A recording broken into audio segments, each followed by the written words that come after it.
Lucas 6, do verso 12 ao verso 16. Aqui a Bíblia vai dizer que Jesus passou a noite orando e quando amanheceu, ele escolheu os seus 12 discípulos e diz a Bíblia, naqueles dias, retirou-se para um monte a fim de orar. E Jesus passou a noite orando a Deus. E quando amanheceu, chamou a si mesmo seus discípulos e escolheu 12 dentre eles. Coloca o dedinho aí, pode deixar o texto e olha para mim, por gentileza, e escuta isso. Aqui o texto deixa claro que essas pessoas, pode deixar o texto no telão, por favor. Aqui a Bíblia deixa claro que essas pessoas já serviam a Jesus, eram discípulos de Jesus. E entre eles, depois de passar a noite orando, ao amanhecer, Jesus chama os seus discípulos e dentre todos os seus discípulos, ele escolhe 12. Então, quem entendeu isso aqui? Isso é importante. Então, não foi aquela coisa que Jesus saiu andando no meio da rua, olhou para um e disse: "Ah, você, venha. Olha, gostei de você". Não, mas a Bíblia deixa claro que essas pessoas, todas elas já serviam, já seguiam a Jesus. A Bíblia os chama de seus discípulos. Agora, entre esses discípulos, ele escolheu 12. Escolheu 12 entre todos aqueles que ali estavam. E a Bíblia continua dizendo: os quais deu também o nome de apóstolos. Então, de discípulos, eles passaram a ser. Eu quero que todos, como um coral, possa repetir, porque isso faz com que você se mantenha conectado à mensagem. Eles receberam o nome de apóstolos. Apóstolos do Cordeiro. Então, suponham que Jesus considerou essas pessoas fiéis, esses 12 que ele escolheu, 12 discípulos fiéis, para então serem chamados para o apostolado. Quem está entendendo?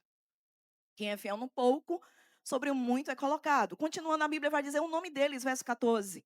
Simão, a quem acrescentou o nome de Pedro, e André, seu irmão, Tiago e João, Filipe e Bartolomeu, Mateus e Tomé, Tiago, filho de Alfeu, e Simão, chamado Zelote. Judas, filho de Tiago, e Judas Iscariotes, que se tornou, ó, se você está com sua Bíblia aberta, grifa isso, que se tornou o traidor. Então, aqui a Bíblia deixa claro esses 12 nomes que Jesus chamou, e agora eles tinham a missão de serem apóstolos, apóstolos do Cordeiro. Não apenas discípulos, mas agora apóstolos. E entre eles estava quem? Judas Iscariotes. A Bíblia fala sobre dois Judas que eram apóstolos de Jesus, que foram chamados para serem apóstolos. O Judas Iscariotes, aquele que se tornou traidor, como disse Lucas nessa passagem, e Judas, filho de Tiago. Nós vamos estudar um pouco sobre a vida de Judas Iscariotes, ok? Então, sobre esse segundo Judas é que nós iremos estudar um pouco sobre ele. Então, Judas, ele se tornou traidor. Agora, como discípulo e agora como apóstolo, Judas viu e participou de todos os milagres que Jesus realizou, sim ou não? Sim, aqui Jesus estava no início do seu ministério. Jesus passou 3 anos e meio aproximadamente no seu ministério. Antes de ser crucificado, ele iniciou aos 30 anos. E 3 anos e meio aproximadamente foi o tempo em que ele exerceu o seu chamado. E sabe, para exercer o seu chamado, Jesus precisava de pessoas que acreditassem na visão e seguissem com ele a visão. E considerando 12 discípulos fiéis, ele os chamou, os separou para que agora pudessem exercer o apostolado. E Judas estava lá. E eu posso te garantir, e eu acredito que ninguém vai discordar disso, ninguém que conheça as Escrituras, que Judas, de fato, amados, viu, participou, foi testemunha ocular do ministério de Jesus Cristo. Então, todos aqueles que foram curados, Judas Iscariotes, aquele que trairia Jesus, estava lá vendo. Vai vendo. Então ele estava lá, diga ele estava lá. Agora, Jesus diz aos 12 apóstolos, e Judas estava no meio deles, o que nós vamos ler em Mateus 10, verso 8. Olha isso. Depois de os chamar, olha o que Jesus diz a todos os apóstolos que ele chamou e Judas estava no meio. Jesus diz, Mateus 10, verso 8: curai enfermos, ressuscitai mortos, purificai leprosos, expeli demônios, de graça recebestes, de graça dai. Então, a mesma autoridade passada para os 11, Judas Iscariotes também recebeu. Autoridade para ir no nome de Jesus, e no nome de Jesus curar enfermos, ressuscitar mortos, purificar leprosos, expelir demônios, dar de graça aquilo que ele recebeu de graça. Quem está entendendo até aqui? Avançando na história de Judas, eu quero entrar em uma parte agora onde a Bíblia vai falar um pouco sobre o suprimento que Jesus tinha no seu ministério. Olha o que está escrito em Lucas, capítulo 8, versículo 1. Jesus era suprido, então Jesus abdicou da marcenaria, de ser um marceneiro, aquele que trabalhava com móveis, e entrou de maneira integral no ministério. Chamou 12 homens e acredite, esses homens, boa parte deles tinha família, se não todos. Então Jesus agora tinha a incumbência de sustentar esses homens. Eu lembro do episódio de Pedro, né, quando a multiplicação ali naquele barco, na verdade, a pesca maravilhosa, Pedro tinha pescado a noite toda, não tinha apanhado nada, e quando Jesus faz aquele milagre, onde agora Pedro tinha uma pesca extraordinária que o seu barco não suportava, eu lembro do que Jesus disse, quando Pedro vê aquilo tudo, ele se prostra diante de Jesus, e ele disse, aparte de mim, porque eu sou um pecador. E Jesus vai dizer para Pedro, Pedro, de agora em diante, você será pescador de homens. E a Bíblia diz que Pedro, deixando tudo, inclusive a pesca maravilhosa,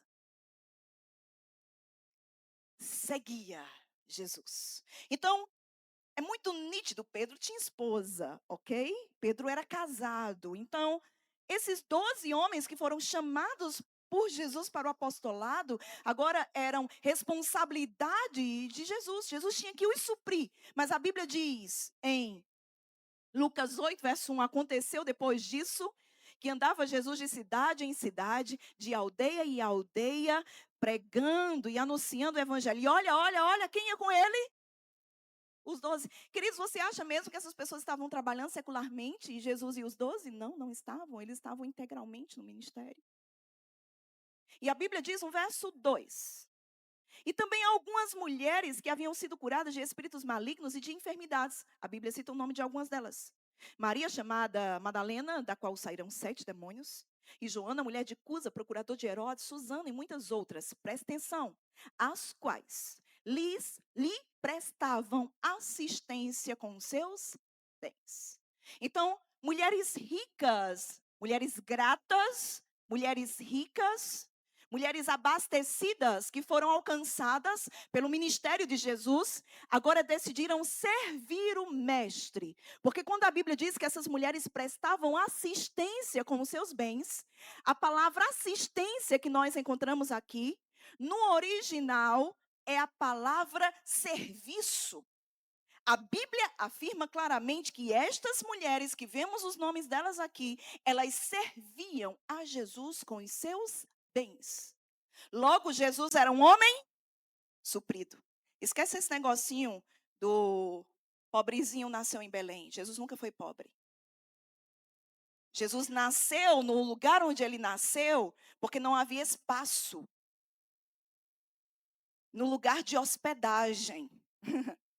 E havia uma profecia apontando sobre essa condição de nascimento, mas não porque Jesus não era suprido. A propósito, eu quero te lembrar que quando Jesus nasceu, Deus levantou 3 homens que levaram para ele ouro, incenso e mirra.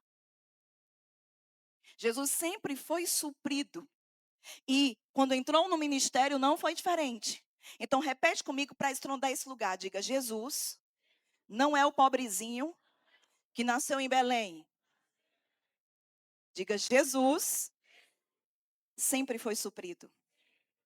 Agora, isso vai ficar mais claro no decorrer, embora não seja minha ênfase aqui, mas avançando sobre Judas, sobre aquele que se tornou o traidor, como estamos vendo, quando a gente avança, nós percebemos em João 13, verso 29, o seguinte: que Judas era tesoureiro de Jesus. Amados, qual é o pobre de Marredeci que tem um tesoureiro? Aleluia. Olha o que o texto declara. Pois como Judas, que era quem trazia a bolsa, aqui a Bíblia se refere ao dinheiro.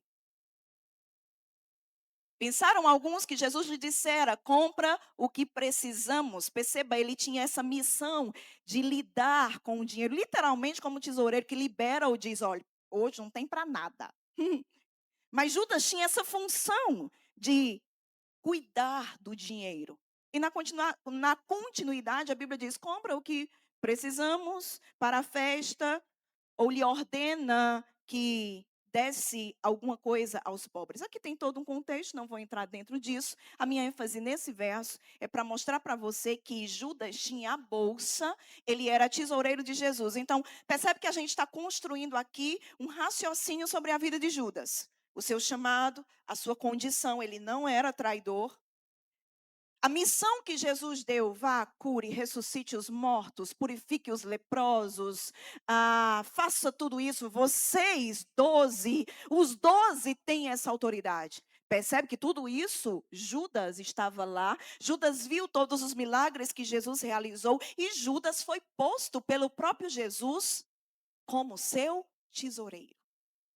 Avançando na história de Judas, nós percebemos, como lemos, e não precisa voltar esse texto, Lucas 6,16, que Judas se tornou traidor. Lemos isso quando vimos ali a lista dos 12 apóstolos por Jesus chamados. Agora, nesse momento, nesse cenário da história, nessa cronologia que estamos seguindo aqui, nós vamos ter um momento em que Jesus ele vai ser ungido, ungido em Betânia.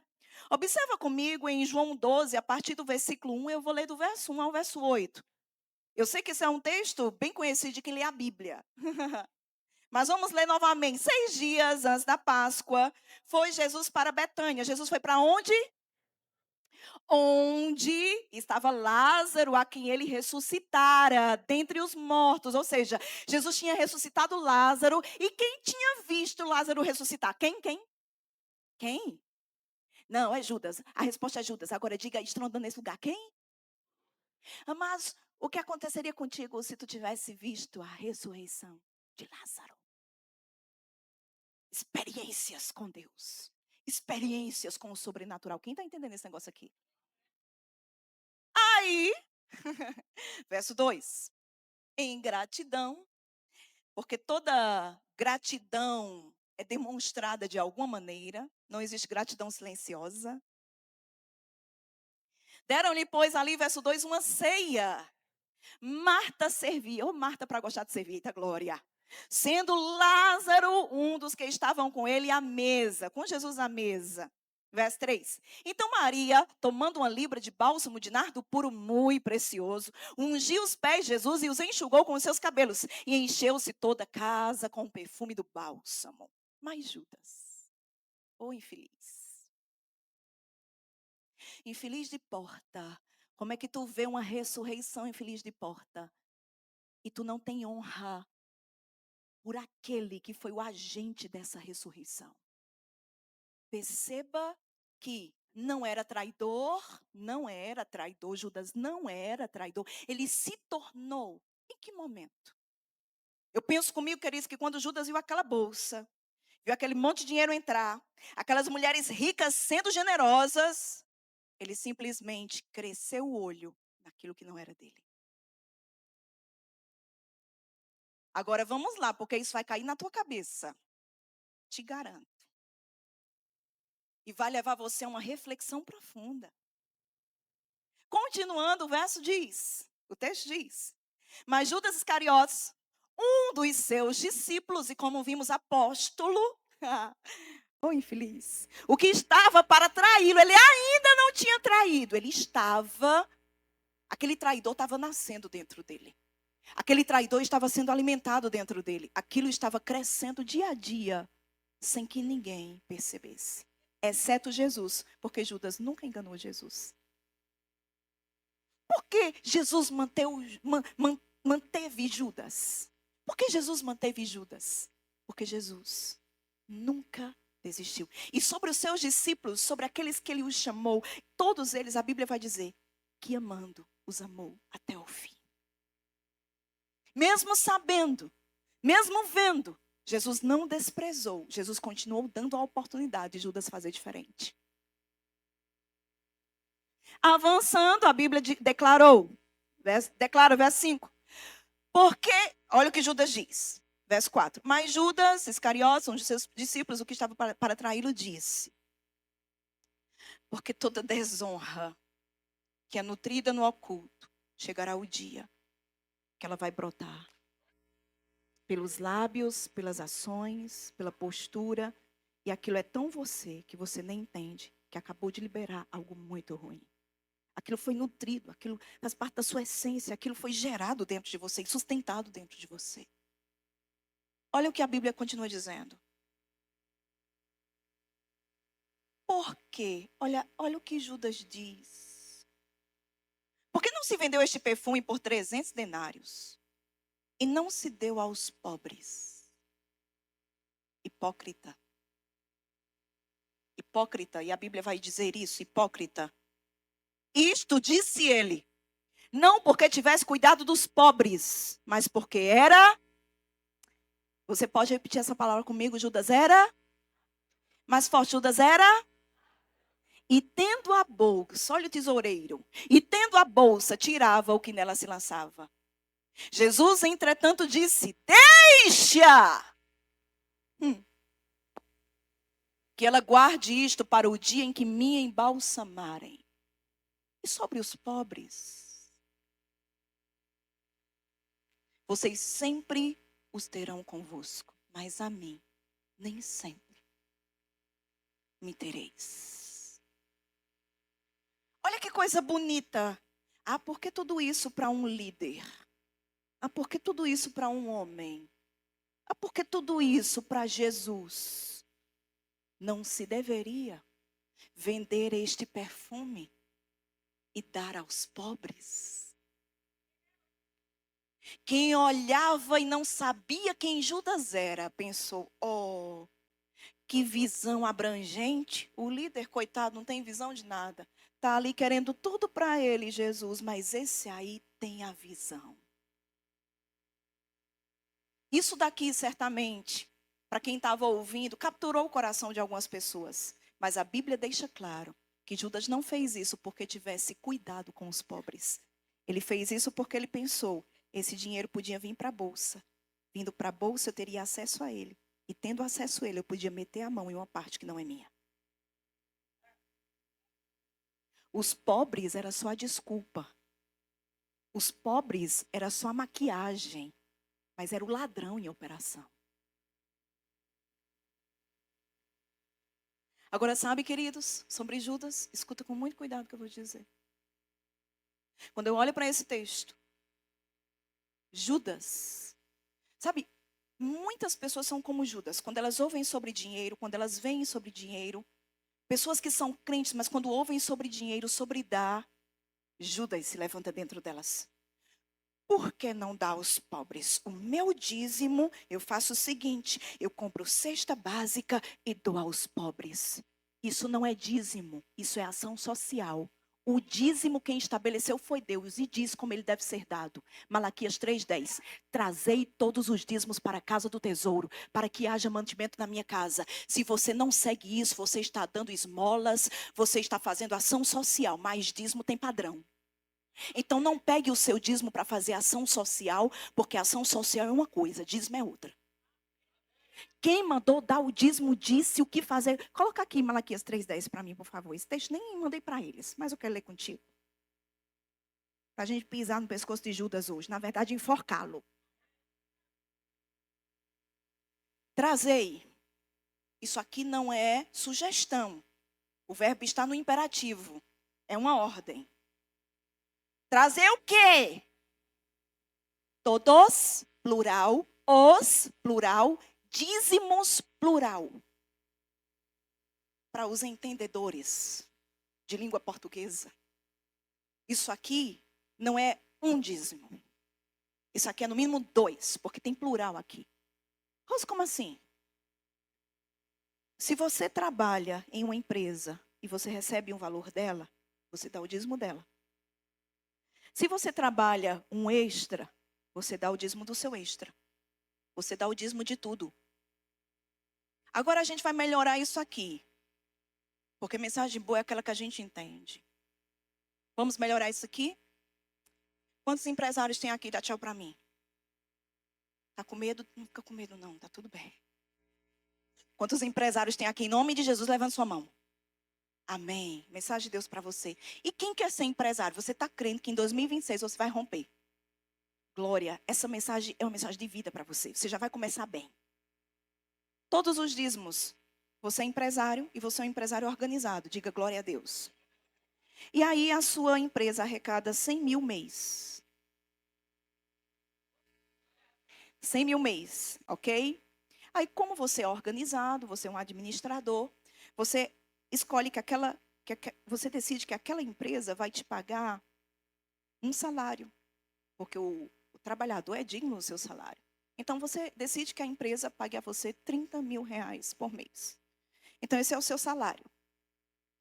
Aí você recebe esse salário da sua empresa, beleza, tudo certinho. Aí você entende o princípio de dízimo. Quanto é o dízimo de 30 mil? 3 mil, porque a palavra dízimo em qualquer dicionário significa 10ª parte, ok? Qualquer dicionário que você lê em língua portuguesa, dízimo é a 10ª parte. Então, você pega 10% do seu salário e entrega segundo o princípio, na igreja que você congrega. Vamos ver isso daqui a pouco. Não é para a cesta básica, não, nem ação social. Cesta básica e ação social, você tem uns 90% para fazer. 10% é para trazer para a igreja que você congrega. Agora, essa empresa pagou a você 30 mil. Ela ganha 100 mil. Ficou quanto? 70 mil ficou. Só que 70 mil não é o lucro. Desses 70 mil, você tem outras despesas. Vamos supor que a sua despesa, juntando tudo, o seu salário, o salário dos funcionários e toda a demanda da empresa, seja 50 mil. Então, nesses 50 mil, entra os seus 30 mil e 20 mil são com as demais despesas que você tem naquela empresa. Quanto essa empresa teve de lucro? 50. Cadê o dízimo desses 50? Onde está? Não, Rose, mas é um CNPJ. Um CNPJ regido por alguém que diz que é crente. Por que seu amém diminuiu? O que tem de empresário roubando Deus na sua empresa? Como você acha que Deus pode te abençoar na tua empresa se você rouba Ele na sua empresa? Você dá o seu dízimo do dinheiro que você estabeleceu para ser o seu pagamento, o seu salário na sua empresa. Mas e o dízimo do lucro geral da sua empresa? Cadê o dono dela, que diz que Jesus é o Senhor dessa empresa? Voltando. Foi forte, não foi? Calma, sopra. Tá tudo bem. Trazei todos os dízimos. Então ele diz. Presta atenção. Aqui. Não entender esse negócio de dízimo, vai entender hoje. Trazei ordem. O quê? Todos os dízimos. Quanto? 10%, porque dízimo é 10%. Então, só até aqui a gente viu 3 coisas. Trazer, ordem, o que trazer e quanto trazer. Agora, a mensagem não para por aí. Trazer para onde? Levar para... Me diga. Me diga para onde levar. Me diga para onde trazer. Quem estabeleceu o princípio disse tudo. Disse, é ordem, o que trazer. Todos os dízimos, quanto? Dízimo 10%. Para onde? Eu vou levar para onde? Você leva para a casa do tesouro. Para quê? Para que haja mantimento na minha casa, diz o Senhor. Então, olha para cá. Ordem, trazei. O quê? Todos os dízimos. Quanto? 10%. Para onde? Casa do tesouro. Para quê? Para que haja mantimento na minha casa. Se tu não entender sobre dízimo, vem para cá no final que eu vou orar por ti, expulsando demônio de cegueira. Agora eu sei, amados, ninguém nunca vai entender o que não quer entender. Agora, quando eu olho para a vida de Judas, pode tirar esse texto. Nem ia falar sobre ele. Quando eu olho para a vida de Judas, escuta com cuidado, porque nós estávamos lendo o texto que fala que Judas se incomodou com o valor derramado aos pés do mestre. Sim ou não? Sim. Agora, amados, eu olho para a vida de Judas e escuta com cuidado o que eu vou te dizer. Eu vejo muito crente exatamente como Judas. Eles se incomodam com quem está dando, mas não se incomodam por estar roubando. Eles vão dizer, para que isso? Pega e dar aos pobres. Judas! Será que não tem um Judas dentro de você? Agora, Judas não se importava com os pobres. Agora, olha, pior do que isso. Judas queria reprimir Maria. Fazer com que Maria se sentisse mal porque estava dando, mas Judas não se sentia mal por estar roubando. Hipócrita. É aquela pessoa que diz, eu faço o que eu quero com o meu dinheiro. Faça o que você quiser. Mas fique sabendo que você está defraudando o que é de Deus, não suprindo a casa do Senhor, inclusive a casa que você testemunha que tanto tem te abençoado. Agora, amado, sobre isso ainda, eu olho para a vida de Judas e eu vejo, em algum momento, Judas deixou de ser servo de Jesus. Ele se tornou seguidor. Mas servo mesmo, ele era do dinheiro. Quantos seguidores você tem na sua rede social? 10 mil? 5? 50 mil, 500 mil, 1 milhão. Ah, que bênção. Isso mostra a sua abrangência nas redes sociais, o seu poder de influência sobre uma boa parte das pessoas. Mas, amados, quais desses seguidores estão envolvidos de fato com as suas demandas? Se você precisar pagar uma conta amanhã e tu não tem dinheiro, de qual seguidor?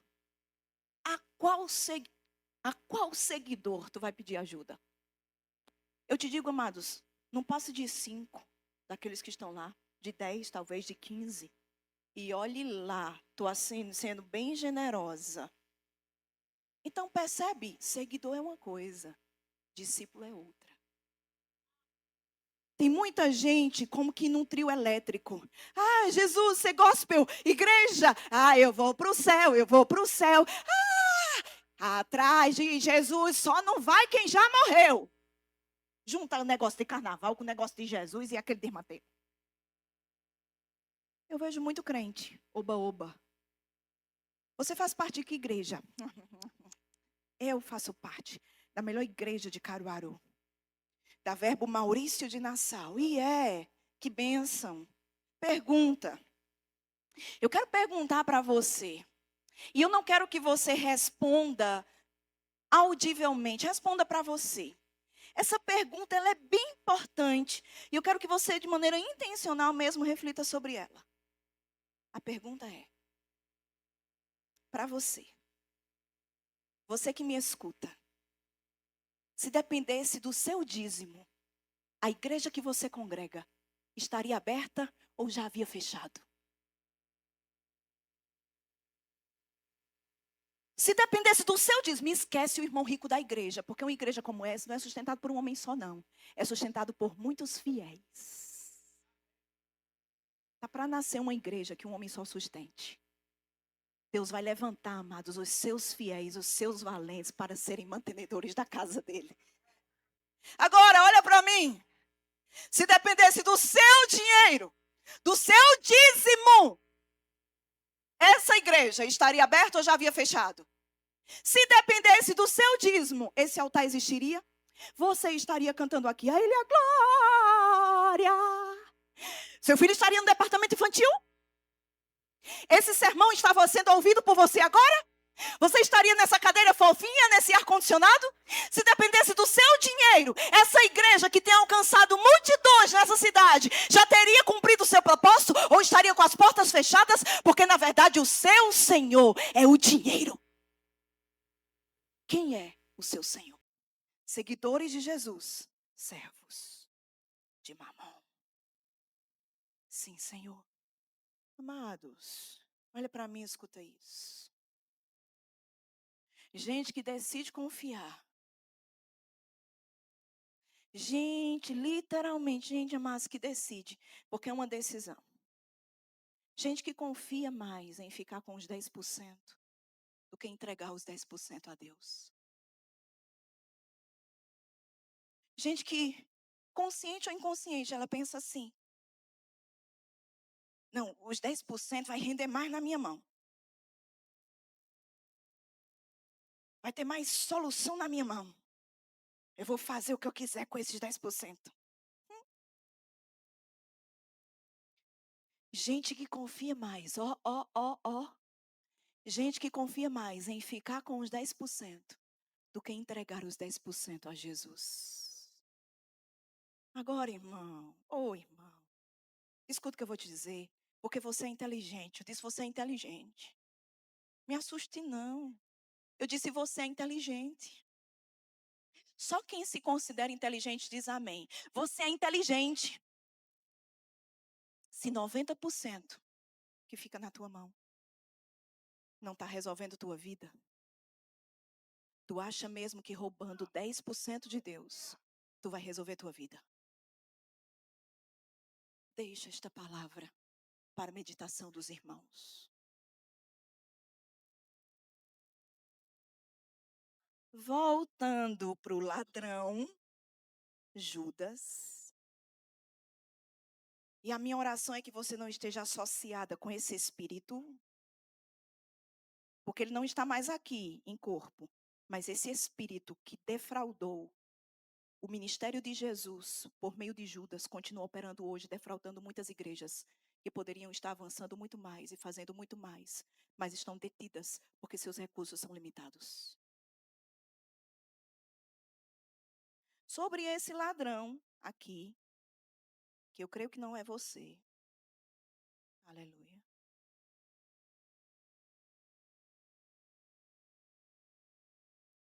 Deus é muito bom. Eu olho para a vida de Judas e eu vejo que seguir não significa servir.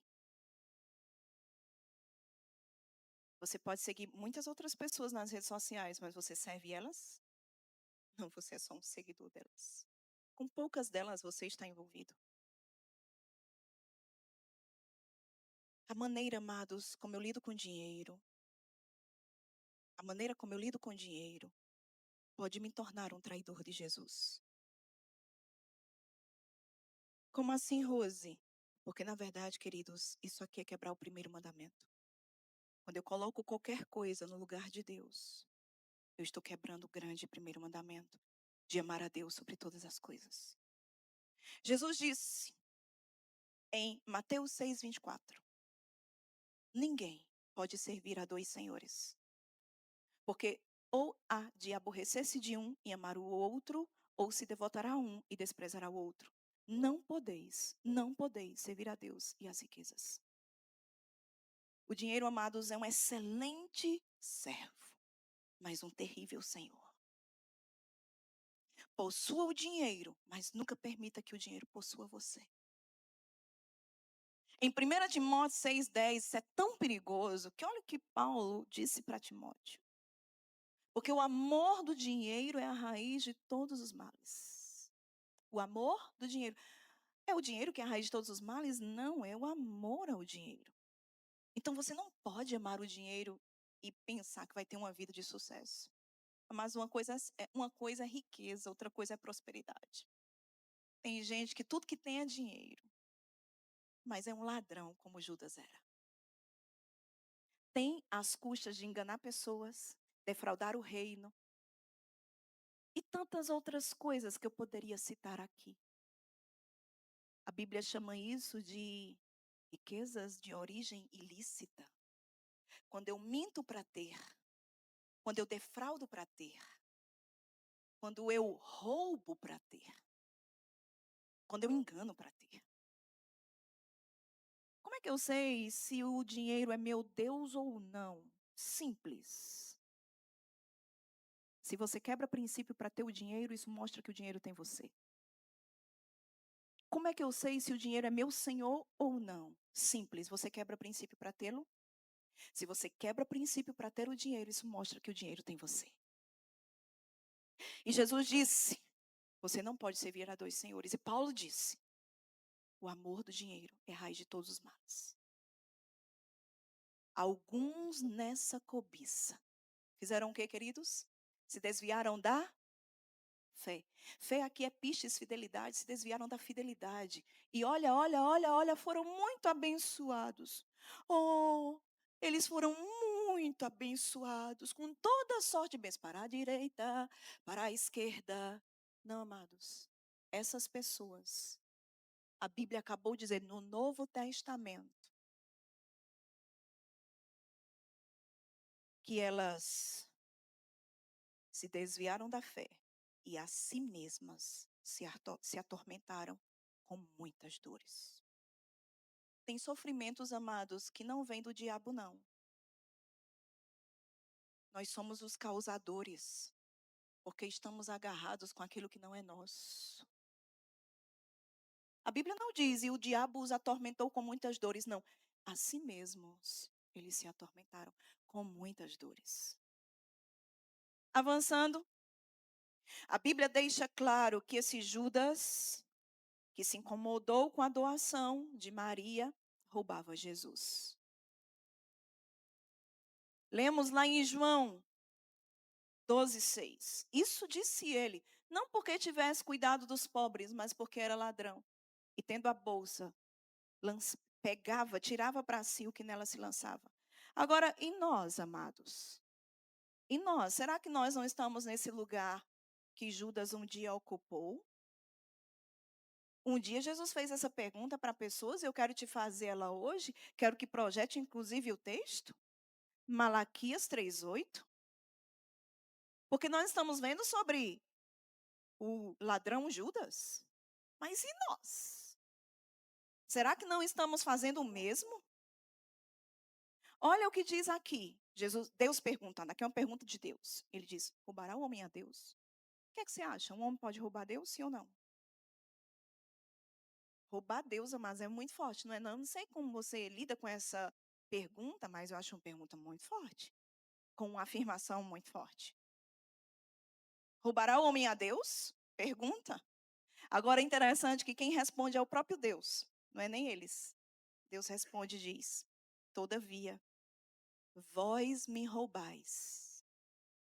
E dizeis: em que te roubamos? Nos dízimos e nas ofertas. Judas era ladrão. Agora Judas passou. Estamos aprendendo um pouco com a vida dele. A pergunta é: e você? Quem você é? Uma vez uma pessoa chegou para a gente e perguntou: pastor, eu devo R$ 500 e ganhei R$ 500. O que é que eu faço? Eu dou o dízimo ou pego os R$ 500 que eu estou devendo e pago a quem eu estou devendo?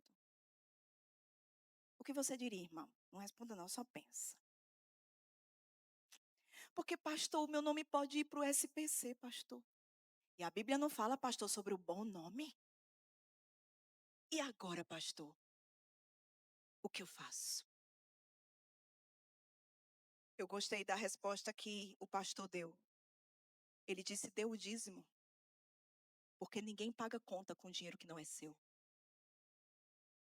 É isso que nos falta, entender que o dízimo não é nosso. Dê o dízimo, porque ninguém, irmã, paga conta com dinheiro que não é seu. O diabo pode dizer assim, ó, esse dinheiro que se dá de dízimo naquela igreja, dá para você comprar uma moto e pagar ela parcelada. Quem já ouviu esses negócios assim na mente? Seja sincero. Olha que proposta de prosperidade, pastor, no início de um ano. Esse dinheiro que você dá nessa igreja, pega ele e você faz um consórcio de uma moto. E você vai pagando a bicha parcelada. Daqui a pouco vai ter sido pago. E você vai estar com a moto. O que adianta estar com a moto sem a proteção do Deus da tua vida? O que adianta? Quando você entender, amados, que reter é para perca, liberar é para multiplicação. Oh, aleluia. Após o episódio de Betânia, Judas se dirige aos principais sacerdotes e faz um acordo para trair Jesus. Começou roubando na bolsa. Daqui a pouco, sabe o que ele fez? Negociou a vida de Jesus. Porque você vai ficando insensível, imperceptível. Coloca esse texto para a gente. Mateus 26, 14, 15 e 16. Então um dos 12, chamado Judas Iscariotes, indo ter com os principais sacerdotes, propôs. Olha a proposta dele. Que me quereis dar e eu vou-lo entregarei. E pagaram-lhe 30 moedas de prata. Para Judas, Jesus valia menos do que o dinheiro. Para Judas, a fidelidade valia menos do que o dinheiro. Para Judas, o dinheiro valia mais do que o reino, do que as vidas. Aquele que acreditou nele, aquele que levantou ele para um ministério, aquele que deu autoridade para que ele fosse, em nome de Jesus, curasse enfermos, ressuscitasse mortos, aquele que o amou, aquele que confiou a bolsa nas suas mãos. Agora, tinha perdido completamente o valor no coração do ladrão.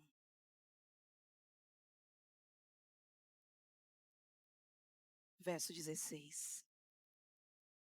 E desse momento em diante, buscava ele uma boa ocasião para o entregar. Agora, amados, o diabo participou disso tudo, embora não pudesse forçar Judas, ele propôs. Escuta isso. João 13, verso 1 ao verso 2. Ora, antes da festa da Páscoa, sabendo Jesus que era chegada a sua hora de passar deste mundo para o Pai, tendo amado os seus, que estava no mundo, amou-os até ao fim. Durante a ceia, tendo já posto o diabo, tendo já o diabo posto no coração de Judas Iscariotes, filho de Simão, que traísse a Jesus. Você quer ignorar o adversário, Satanás, no processo de dízimos e ofertas, de generosidade? Não ignore. Ele vai tentar capturar o meu e o seu coração. Ai, Rose, eu não acho assim não, acho que você está assustando demais a gente. Pois é, deixa eu te falar um relato bíblico. Ananias e Safira, Atos, Novo Testamento. A Bíblia diz que Ananias e Safira vendem uma propriedade e era costume naquela época pegar todo o valor e depositar aos pés dos apóstolos. A Bíblia vai dizer que eles concordam entre si em mentir sobre o valor da propriedade, reservando parte do valor do campo. Quando Ananias chega no culto para entregar aos pés de Pedro uma parte, dizendo que era o todo, Pedro olha para Ananias e diz: Ananias, por que encheu Satanás o teu coração para que mentistes ao Espírito Santo? A mentira era sobre dinheiro. A questão aqui era sobre dinheiro. Uma proposta no coração que foi abraçada por Judas e por Ananias. Agora, esse mesmo Ananias escuta de Pedro: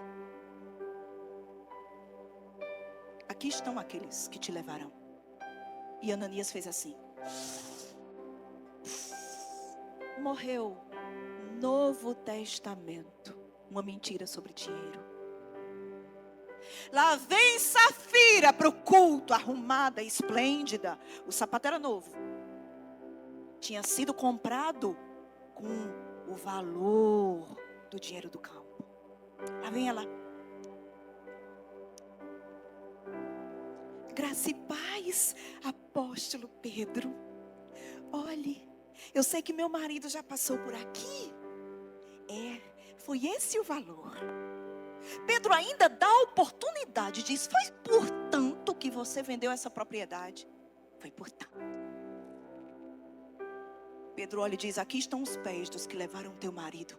Eles também te levarão. Safira fez assim. Morreu. Amados, Safira entrou naquele culto viúva e nem sabia. Tem coisa que foi tirada da gente e a gente nem se deu conta. Tá para nascer quem passe a perna em Deus. De Deus não se zomba. O que o homem plantar, o homem ceifará. A Bíblia diz que o temor apoderou-se da igreja. Que esse temor venha sobre nós hoje. Que eu ame mais a Ele do que aquele que Ele pode me dar. Que eu ame mais essa obra, o que essa obra tem feito, do que 10% que eu digo que me pertence não é seu. O dízimo não é meu, o dízimo não é seu, o dízimo é do Senhor, por isso que é um roubo. Se fosse seu não seria um roubo, é dele. A Bíblia vai dizer que o dízimo é santo ao Senhor, separado, consagrado, posto à parte. Não toca no que não é teu.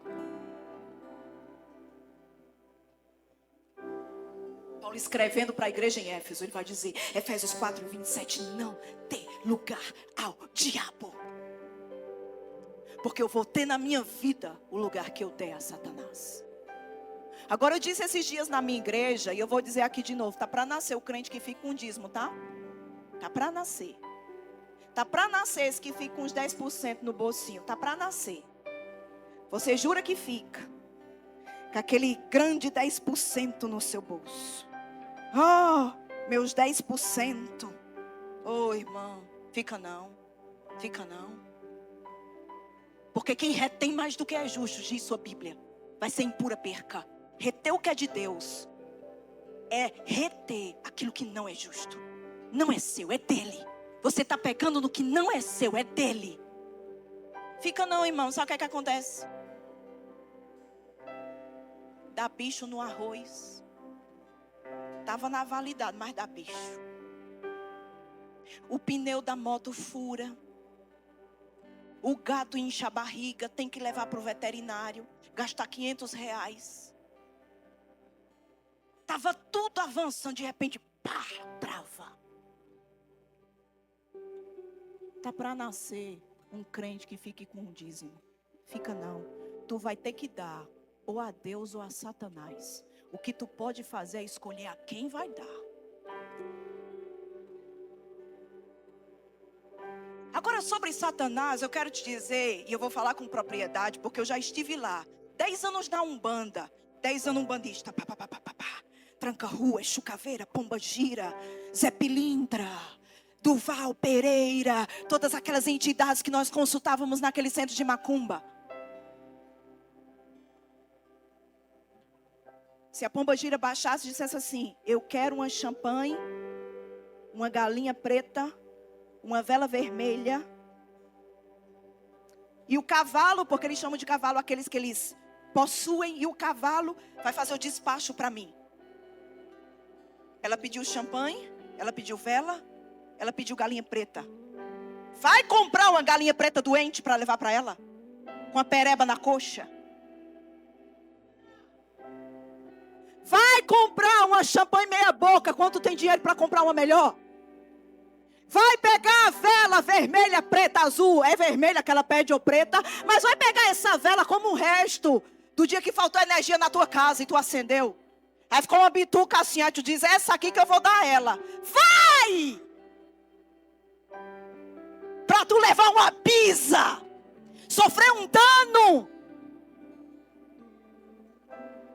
Sabe, amados, o diabo sujou a visão de dízimo e de oferta nas igrejas. Por causa de pastores defraudadores, eles existem. Só não siga eles. Mas não tenha isso como desculpa para desonrar a Deus. Escolha um pastor que você confie e seja fiel a Deus. Agora esse mesmo Satanás que sujou esse princípio na igreja, e tem muito crente com a mente cauterizada, é o mesmo Satanás que diz assim, ei, para mim, o sacrifício da galinha tem que ser na travessa virgem. A faca que vai cortar o pescoço do sacrifício é virgem, primícia. A champanhe ninguém bebe, é minha, é primícia. A taça da champanhe tem que ser virgem. O que é que o diabo está exigindo? Primícia. A primeira parte é minha. A mata tem que ser virgem. A faca tem que ser virgem. A panela tem que ser virgem. O prato tem que ser virgem.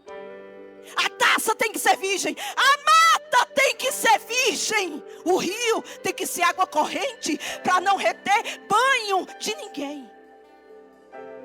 Mas a minha Bíblia diz, Provérbios 3, verso 9. Coloca aqui para mim, por favor.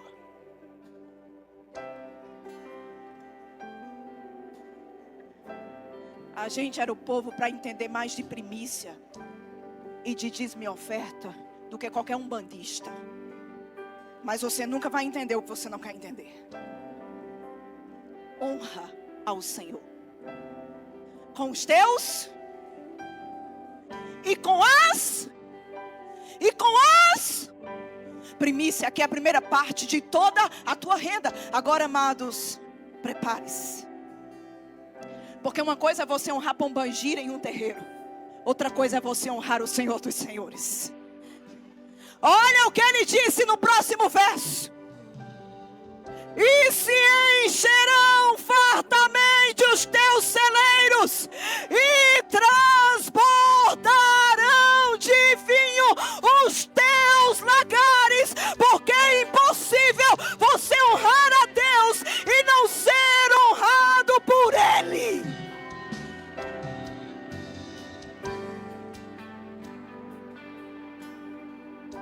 Por que primeiro? Por que primícia? Porque Ele é o primeiro. Porque Ele é o primeiro. Porque Ele é o primeiro.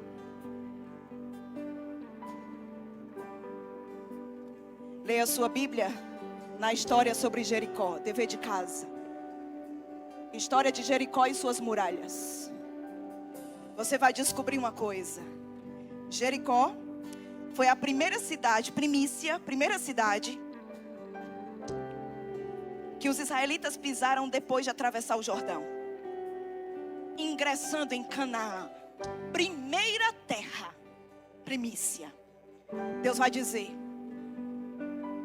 vocês vão lutar contra Jericó, vão derrubar as muralhas de Jericó, e todo ouro, toda prata, todo ferro é meu. Vocês não ficam com nada dele. Por quê? Porque é primícia. Um deles decidiu pegar ouro, prata e uma capa babilônica e escondeu.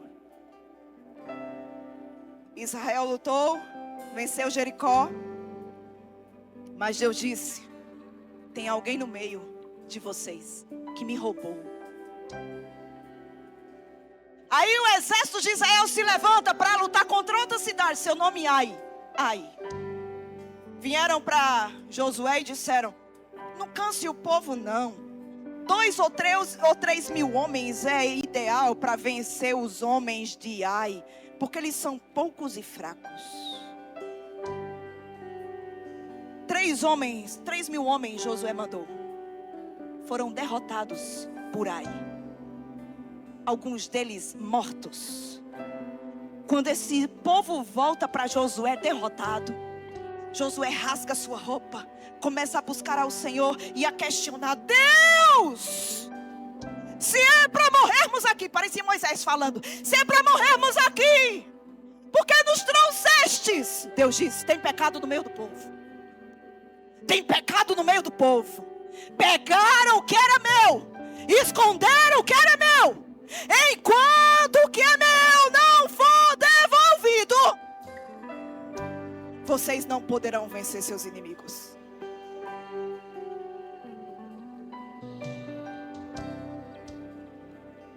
Descobriram quem foi. E escute: esse homem, a mulher desse homem, os filhos desse homem, o gado desse homem, tudo que esse homem tinha, foi destruído. Apedrejaram. Um montão de pedra foi erguido sobre o homem que roubou e sobre sua família. Nada ficou para contar a história. Quando o que era de Deus, que tinha sido escondido por esse homem, foi levado de volta para Deus, para a casa dele, disse ele, Deus disse: vem cá, Josué, agora pode ir. Eu vou entregar Ai nas mãos de vocês. Israel foi, combateu contra Ai. Escuta, escuta, escuta. Deus disse: todo despojo de Ai é de vocês. Eu só quero o que é meu. Eu só quero a primícia. O restante pode ficar com ele, mas vai ficar com a minha bênção, vai ficar com o meu favor, vai ficar com a minha estratégia, vai ficar com a minha ideia, vai ficar com algo meu que eu vou liberar. O que Deus nos pede é muito pouco. Agora, se 10% arrebata o seu coração, eu tenho até medo de você. Eu tenho medo de crente que rouba Deus. Porque se ele rouba Deus, o que ele é capaz de fazer?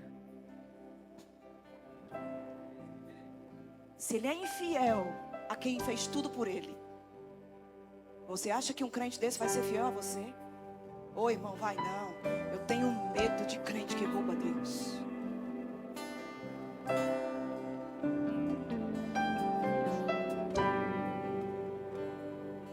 Na mesa com Jesus, João 13, verso 27, estou finalizando. Na mesa com Jesus, após receber das mãos de Jesus um bocado molhado, entrou em Judas Satanás. Lê esse texto comigo.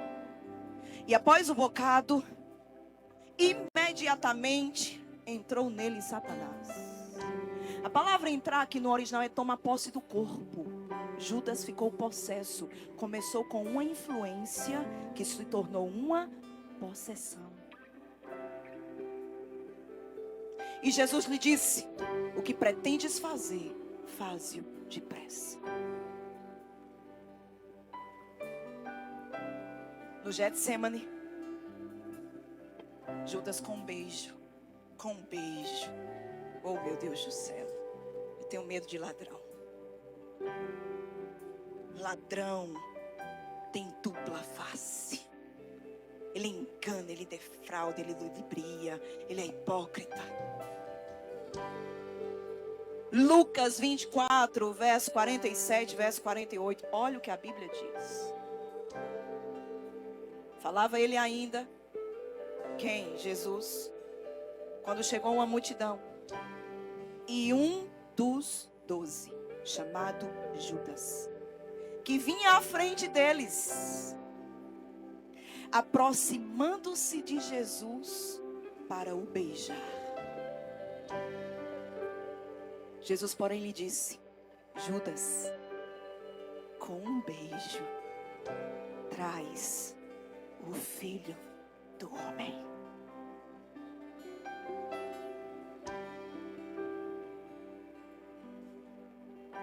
Judas o entrega às autoridades. Jesus é preso. Mas em Atos 1:25, ainda sobre Judas, a Bíblia vai dizer que ele se desviou para ir para o seu próprio lugar. Verso 25 afirma: para preencher a vaga neste ministério, os apóstolos que ficaram estavam procurando um outro apóstolo que pudesse substituir Judas. Do qual Judas, desse apostolado, Judas se desviou, indo para o seu próprio lugar. E o fim desse Judas, a Bíblia relata. Em Mateus 27, verso 5, quando a Bíblia diz que Judas saiu para enforcar-se. Oh, meu Deus do céu. Alguém que tinha tudo. Alguém que recebeu, pastor, todas as oportunidades que poderia receber. Desprezou todas elas e decidiu no seu coração se inclinar ao dinheiro, a mamão. Sim, Senhor. Para ter você eu faço tudo. Olha que aquele que tentou Jesus continua tentando a gente hoje, hein? Porque na tentação, o diabo se aproximou de Jesus e disse: se prostra, me adora. Porque olha para tudo isso, os reinos e a glória desse mundo, eu te dou tudo. Quantos tem? Sim, Senhor. Eu preciso mesmo mudar de vida. Eu preciso mesmo prosperar em 2026. Sim, mamão. Sim, Satanás. Sim, dinheiro. Tens o meu coração. Tens a minha vida. Tens a minha devoção. Deus, todo pastor é ladrão. Aonde foi que você viu isso? Eu te digo onde você viu. Na televisão. Mas essa mesma televisão que fala sobre os pastores ladrões, que eles existem, não fala sobre os pastores fiéis. Mas quando tem um ladrão, plantão! Um pastor defraudou a igreja. E um monte de crente inerte. Olha isso, olha. Por isso que eu não dou. Se tu não dá, tu é ladrão igual ele. Quem disse? A Bíblia. Roubará o homem a Deus? Rouba como? Nos dízimos na oferta. É um ladrão falando do outro. Você já viu aquela expressão, é o sujo falando mal lavado? Quem ainda me ama? Obrigado por quem está me amando ainda. Oh, queridos, eu não vim aqui te animar. Eu não tenho a unção da animação, eu tenho a unção da libertação. Aonde eu chegar, amados, um confronto vai chegar. E olha, eu vou dizer, a pessoa vai ter que mudar de vida. Ou ela muda de vida, ou ela se quebra. Porque assim ela vai ficar indignada. Essa mulher maca, que vem não sei de onde e dizer isso, que eu sou ladrão. Ladrão é ela. Porque tem gente que se sente melhor, né? Com o seu pecado. Quando aponta a vida de outro. Igual o Judas. O que você está fazendo é um desperdício. Oh, tomara Maria tivesse olhado e dissesse: para tu é um desperdício, ladrão. Para mim é honra. Que se levantem as Marias nessa estação. E que sejam enforcados os Judas. Que os Judas que há em cada um de nós, mês a mês, sejam enforcados hoje. E que se levantem as Marias.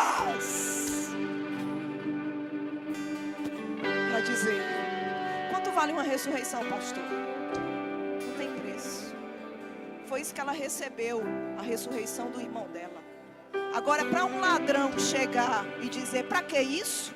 Tu não sabe não o que ele fez na minha vida. Tu não sabe não de onde ele me tirou, coisa linda. Eu sei quem eu era. Eu sei o que ele fez por mim. E eu estou aqui, amados, não é para agradar a gente não. É para agradar a ele. Eu não vou negociar. Onde eu chegar eu vou dar na cara de Mamon. Eu vou quebrar a cara de Mamon. Agora, se tu quiser juntar os taquinhos no final desse culto e sair com ele, Deus não vai requerer de mim. Mas hoje eu vejo caco de Mamon para todo canto. Porque o seu coração é dele. O seu coração é de Jesus. O seu coração é do Senhor. Ele tem a primazia em você.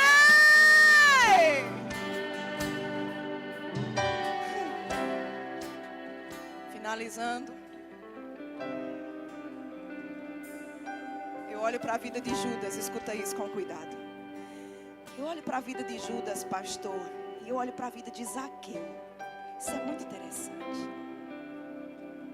Porque Zaqueu era ladrão. Quem concorda comigo? Zaqueu roubava o povo, cobrava injustos impostos. Quem concorda comigo? É isso que a Bíblia diz.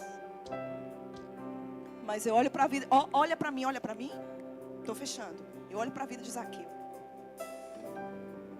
Quando disseram assim, lá vem Jesus, ele corre para subir em uma árvore.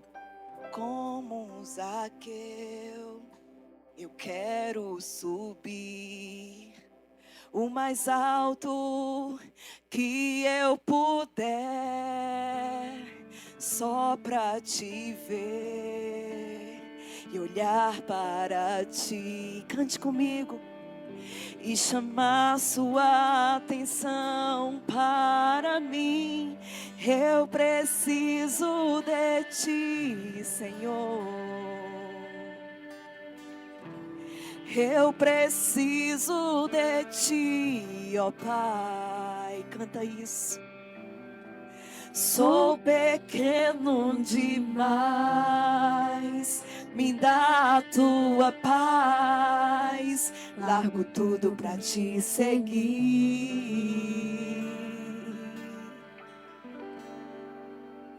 Entra na minha casa, entra na minha Canta de todo o coração. Mexe com minha estrutura, sara todas as feridas, me ensina a ter santidade.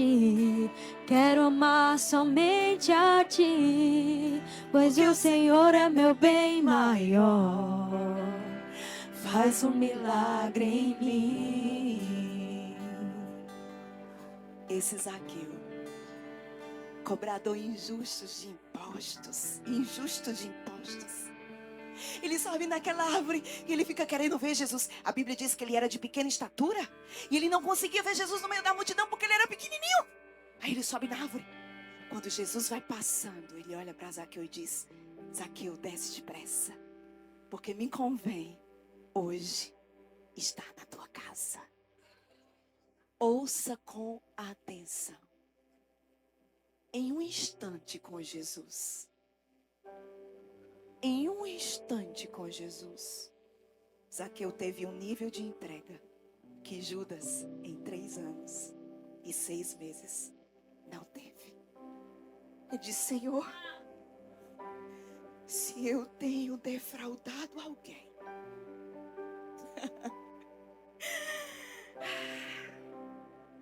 eu vou restituir 4 vezes mais. Eu darei aos pobres metade dos meus bens. Jesus olha para Zaqueu e diz: hoje houve salvação nessa casa.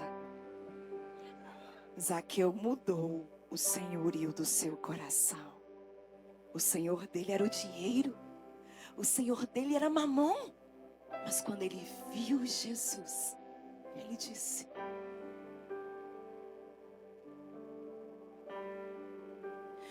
entra na minha casa, entra na minha vida, mexe com minha estrutura, sara todas as feridas, me ensina a ter santidade. Quero amar somente a ti, porque o Senhor é meu bem maior. Faz um milagre em mim. Entra na minha casa. Você pode colocar de pé. Entra na minha vida. Você pode erguer suas mãos. Mexe com minha estrutura.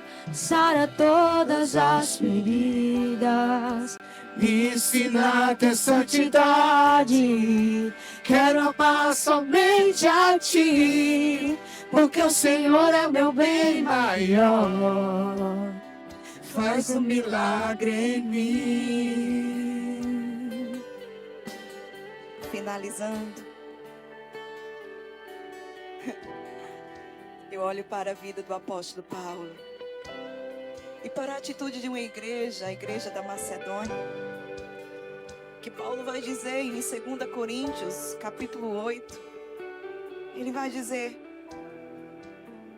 eu estava no meio de muita prova de tribulação, mas vocês manifestaram abundância de alegria, e a profunda pobreza de vocês superabundou em grande riqueza de generosidade. Por causa da generosidade de vocês, eu estou suprido, eu tenho tudo. Avançando, ele vai declarar: na medida das posses de vocês, e até mesmo acima delas, vocês decidiram generosamente dar, voluntariamente dar. Aí ele declara: vocês pediram com rogos para participar, sendo generosos. Oh, irmãos, deixa eu dar. O que é que eu posso dar? Pastor, o que é que eu posso dar? Além do meu dízimo, da minha oferta, pastor, o que eu posso dar? Eu quero participar dessa obra. Eu quero ver essa obra avançar. Pastor, o que eu posso dar? Eu quero dar, por favor. Rogando, por favor, me deixe participar. Aí o verso 5, eu quero ler contigo. 2 Coríntios 8:5. Paulo diz: aleluia. E não somente fizeram como nós esperávamos, mas também deram a si mesmos primeiro ao Senhor, depois a nós, pela vontade de Deus. Ah, queridos, eu olho para esse texto e sabe o que eu vejo? Se Deus tiver a nós, de verdade, Ele vai ter o nosso dinheiro, o nosso bolso. Se Deus tiver o teu coração, Ele vai ter o teu bolso. Se Deus tiver você, Ele vai ter o que você tem. Mas se não, vai ser difícil querer dar, porque o coração ainda não é dele.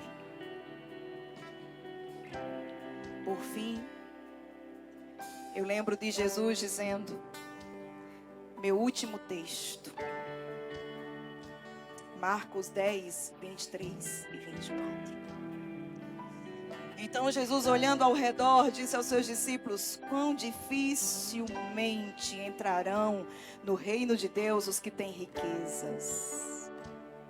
Os discípulos estranharam estas palavras. Como assim? Quem é rico não pode entrar no reino de Deus? Aí Jesus explica. Mas Jesus insistiu em dizer-lhes: filhos, quão difícil é para os que confiam nas riquezas entrar no reino de Deus. Sabe, querido, Jesus nunca disse não tenha. O que ele disse foi: não confia. Confia em Deus, não nas riquezas. Se apoia em Deus, não no que você possui. Coloca o seu coração nele e não na sua conta no banco. O problema não é ter dinheiro, o problema é o dinheiro ter você. Sabe, amados, dizimar e ofertar é uma maneira de dizer: Senhor, eu confio em Ti. Riquezas nas mãos pode ser instrumento, mas riqueza no coração vira Senhor. Riqueza nas mãos é instrumento para liberar, para abençoar, para ser resposta de Deus, mas riqueza no coração vira Senhor. Essa riqueza assumindo o senhorio sobre nós. E o único Senhor sobre a sua vida, e por favor concorda com isso, é Jesus. A Bíblia diz em Provérbios 3: confia no Senhor de todo o teu coração e não te apoies no teu próprio entendimento. Reconhece-o em todos os teus caminhos e Ele endireitará as tuas veredas. Não seja sábio aos teus próprios olhos. Teme ao Senhor e aparta-te do mal. Eu quero orar por você. Feche os seus olhos.